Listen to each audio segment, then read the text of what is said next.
በሀገር አቀፍ ደረጃ እየተከናወነ የሚገኘው የበጋ መስኖ ስንዴ ልማት የምግብ ሉዓላዊነትን ለማረጋገጥ ወሳኝ መሆኑን የአማራ ክልል ምክትል ርዕሰ መስተዳድር ዶክተር አብዱ ሁሴን ገለጹ። በአማራ ክልል በዘንድሮ የበጋ መስኖ ስንዴ ልማት 319,000 ሄክታር መሬት በዘር መሸፈኑ ተገልጿል። ምክትል ርዕሰ መስተዳድር ዶክተር አብዱ ሁሴንን ጨምሮ የክልሉ ከፍተኛ የሥራ ኃላፊዎች በደቡብ ወሎ ዞን ተውለደሬ ወረዳ 08 ፊተቻ ቀበሌ በመገኘት የበጋ መስኖ ስንዴ ልማት እንቅስቃሴን ተመልክተዋል። በቃሉ ፈረደ ዝርዝር ዘገባ አለው።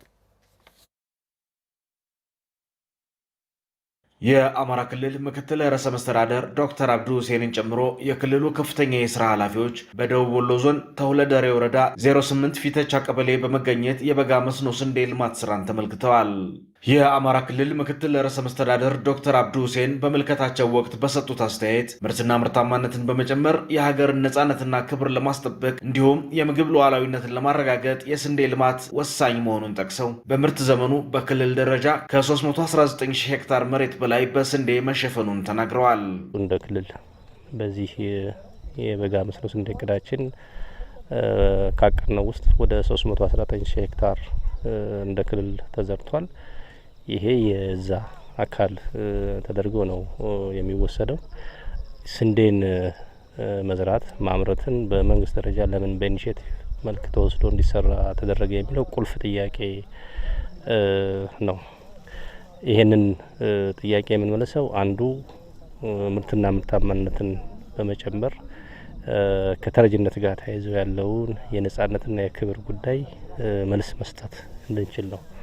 ሁለተኛው ስንዴ በተደጋጋሚ እንደምንለው በየትኛውም ገበታ ላይ የማይጠፋ በመሆኑ የምግብ ሉዓላዊነትና የስነ ምግብ ሁኔታን መቀየር ለመቻል ነው። ምክትል ርዕሰ መስተዳድር ዶክተር አብዱ ሁሴን በምርት ዘመኑ 7.2 ሚሊዮን ኩንታል ማዳበሪያ ጥቅም ላይ መዋሉን ገልጸው በቀጣይ ለሚከናወኑ የስንዴ ልማት ውጤታማነት የምርጥ ዘር የማዳበሪያ አቅርቦትና የቴክኖሎጂ አጠቃቀምን ለማሳደግ በትኩረት እንደሚሰራ ተናግረዋል። በዋናነት የምርጥ ዘር አቅርቦቱን በስፋት ይሰራል። በሁለተኛነት የማዳበሪያ አቅርቦት በየጊዜው እያደገ ነው የመጣው። በዚህ 2018-19 ምርት ዘመን ደግሞ ወደ 8.6 ሚሊዮን ኩንታል ለማቅረብ በእቅድ ተይዞ እየተሰራ ነው። ይሄ ምርትና ምርታማነትን በማሳደግ ደረጃ የሚኖረው አስተዋጽኦ ከፍ ያለ መሆኑ ይታወቃል። እሱ ብቻ ሳይሆን የመስኖ ዘመናዊም ባህላዊ የመስኖ አውታሮችን በመገንባት እና የተገነቡትን በመጠገን ለስንዴም ሌሎች ሰብሎችም በመስኖ ስራ ላይ አርሶ አደራችን በሰፊው እንዲሳተፍ ተገቢው ድጋፍና ክትል እየተደረገ ነው። አሁን በክልሉ ከ2300 እስከ 2500 የሚሆኑ ትራክተሮች ጥቅም ላይ እየዋሉ ነው። የደቡብ ወሎ ዞን ግብርና መምሪያ ኃላፊ አቶ አህመድ ጋሎ በበኩላቸው በበጀት ዓመቱ በዞኑ ከእቅድ በላይ መሬት በስንዴ ሰብል መሸፈኑን ገልጸው ከ54,000 በላይ አርሶ አደሮችን በማሳተፍ ምርታማነትን ለመጨመር እየተሰራ መሆኑንም ተናግረዋል። እንደ ዞን ወደ 26,000 ሄክታር አካባቢ በጋ ስንዴን እና ለማለም ብለን አቅደን ነበር ወደ ስራ የገባ ነው። በአፈጻጸሙ ነገር ግን ከ27,435 ሄክታር በላይ ወይም ደግሞ እቅዳችን 100% የፈጸምንበት አግባብ ነው ያለው። በዚህ ሂደትም እንግዲህ አንዱ የምርጥ ዘር አቅርቦት ነበረ። ወደ 28,000 ኩንታል አካባቢ ምርጥ ዘር ለማቅረብ ጥረት አድርገናል።